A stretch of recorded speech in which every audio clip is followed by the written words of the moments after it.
నమస్తే. నమస్తే అమ్మా. ఈరోజు ఫోన్ ట్యాపింగ్ వ్యవహారంలో బీజేపీ ఇక్కడ ధర్నా చేపట్టింది. మరి మీరు ఇంత సడన్గా ఎందుకు ఈరోజు గత ప్రభుత్వంలో ఉన్నప్పుడు రేవంత్ రెడ్డి గారే ప్రధాన ప్రతిపక్ష నాయకుడిగా ఉన్నాడు.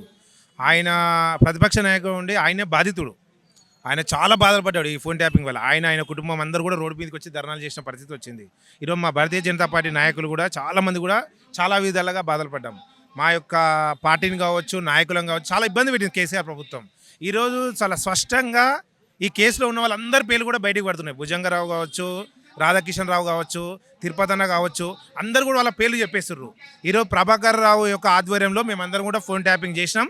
1200 మంది ఫోన్ ట్యాప్ చేసినాం. అందులో విద్యార్థి నాయకులు ఉన్నారు, జడ్జిలు ఉన్నారు, అందరూ మళ్ళా ప్రతిపక్ష నాయకులు ఉన్నారు, మా నాయకులు కూడా ఉన్నారు, టీఆర్ఎస్ నాయకులు కూడా ఉన్నారు. చాలా స్పష్టంగా చెప్పారు. ఈరోజు అరెస్ట్ చేయడానికి ఎందుకు వెనకాడుతున్నారు రేవంత్ రెడ్డి ప్రభుత్వం? ఈరోజు స్పష్టంగా మేము ఒకటే అడుగుతున్నాము, ఈరోజు ఎందుకు అరెస్ట్ చేస్తలేవు? నీ కుటుంబానికి నీకు అన్యాయం అయినప్పుడు తెలంగాణ సమాజం అంతా బాధపడ్డది. నీ కూతురు పెళ్ళినప్పుడు కూడా నేను జైల్లో వేసినప్పుడు తెలంగాణ సమాజం అంతా బాధపడ్డది కదా. ఈరోజు నువ్వు ఎందుకు వీళ్ళను వెనుకేసుకొస్తున్నావు? ఓటుకు నోటు కేసు విషయంలో ఏమైనా భయపడుతున్నావా? లేకపోతే ఏమైనా డబ్బులకు అమ్ముడు పోయినావా? ఈరోజు డబ్బులకు అమ్ముడు పోయే ఈరోజు ఇలాంటి చేస్తున్నామేమో మేము అనుమానిస్తున్నాం. ఈరోజు ముఖ్యంగా అనుమానంతో ఈరోజు వెంటనే చర్యలు తీసుకోవాలని చెప్పి ఇందిరాబాద్ చెరోసలో భారతీయ జనతా పార్టీ ఆధ్వర్యంలో మహాధర్నాకు పూనుకున్నాం. ఈ ధర్నాకు తెలుకొని ప్రభుత్వంగా విచారణ చేపట్టకపోతే రేపు పొద్దున్న వేలాది మంది తెలంగాణ పౌరులతోటి సెక్రటరీ ముట్టడించే వరకు కూడా వదలమని చెప్పి మేము హెచ్చరిస్తున్నాం.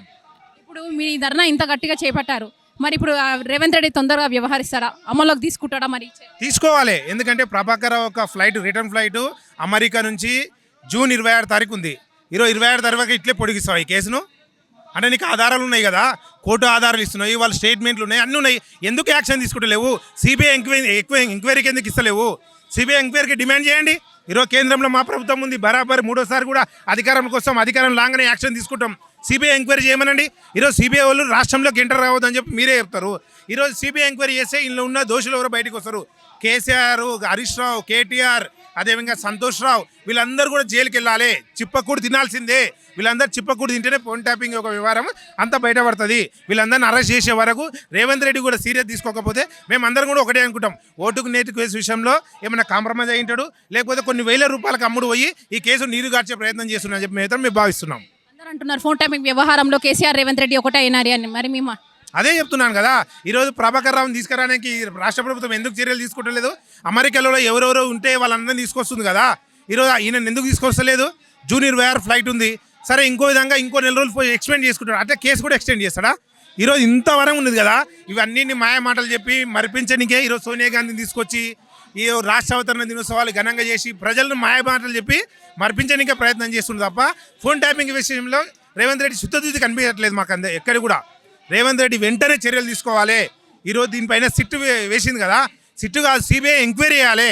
సిబిఐ ఎంక్వైరీ చేసి నిజమైన దోషులు అందరూ కూడా బయటకు వస్తారు. రేవంత్ రెడ్డి చెప్పారు కదా, నేను ఇది ఫోన్ ట్యాపింగ్ వ్యవహారం నేను చూసుకుంటానని. మరి ఇంతలోనే మీరు ఈ ధర్నా చేపట్టడానికి కారణం? చూసుకుంటా అంటే ఎన్ని రోజులు చూసుకుంటాడు? మీరు కూడా చూస్తున్నారు కదా. ఒకరి తర్వాత ఒకటి ప్రణీత్ రావు యాంగులం చూసిర్రు, మీరు రాధాకిషన్ రావు యాంగులం చూసిర్రు, తిరుపతి అన్న మా మాటలు విన్నారు. ఇవి అన్ని ఇంకా చూసుకోవడం ఏంది? ఇంకెన్ని రోజులు చూసుకుంటావు? అంటే కేసీఆర్ని అరెస్ట్ చేయడానికి ఎందుకు భయపడుతున్నావు నువ్వు? తెలంగాణ సమాజం అంతా నీ ఎంట ఉన్నది, నాడు అరెస్ట్ చేయి కేసీఆర్ను. ఈరోజు కేసీఆర్ని అరెస్ట్ చేయడానికి నీకు ఎంత భయం ఎందుకు? ఈరోజు ముఖ్యమంత్రి హోదాలనే ఉన్నావు కదా. నీ కూతురు పెళ్లికి రానియకుండా నేను ఎన్ని ఇబ్బందులు పెట్టింది గుర్తుకొస్తలేదా? గుర్తు చేయాలా మేమందరం కలిసి? ఈరోజు నీ కుటుంబ సభ్యులందరినీ జైలు వేసింది కదా, నిన్ను జైల్లో వేసింది కదా. ప్రతీకారం ఎక్కడ పోయింది ఇది? అదేవిధంగా ఈరోజు మా నాయకులు యొక్క ఫోన్ ట్యాపులు చేసిర్రు, విద్యార్థి నాయకులుగా మాట ఫోన్ ట్యాపులు చేసిర్రు. ఎన్నో సంసారాలు కూల్చిండు కేసీఆర్. ఇన్ని సంసారాలు కూల్చిన కేసీఆర్ని జైలేనికి ఎందుకు భయపడుతున్నావు నువ్వు? హరీష్ రావుని జైలేనికి ఎందుకు భయపడుతున్నావు? లోపాయికారి ఒప్పందం ఏంది ప్రజలందరూ తెలియజేయని చెప్తున్నాం మేము. మా డిమాండ్ ఒకటే ఇది, నువ్వు ఎందుకు ప్రజలకు తెలియజేస్తలేవు? ఈరోజు ఎందుకు నిర్లక్ష్యం వహిస్తున్నావు? ఎన్ని కోట్లకు అమ్ముడు పోయినావు చెప్పు అని అంటున్నాం. బరాబర్ బీజేపీ ఒకటే క్వశ్చన్ వేస్తుంది, ఈరోజు ఎన్ని కోట్లకు అమ్ముడు పోయినావు, లేకపోతే ఓటుకు నేటి కేసు విషయంలో ఏమైనా సహకరిస్తారని చెప్పి భయపడుతున్నావా? ఈ 2 విషయాల్లో క్లారిటీ ఇవ్వాలి. లేని ఏడలా మేము చెప్పాం కదా, సెక్రటరీ ప్రగతి భవన్ ఒక రేవంత్ రెడ్డి ఇల్లు కూడా ముట్టడిస్తాం. బరాబర్ ఈ కేసులో ఉన్న దోషులందరినీ శిక్షించే విధంగా మేమందరం కూడా ఫైట్ చేస్తాం.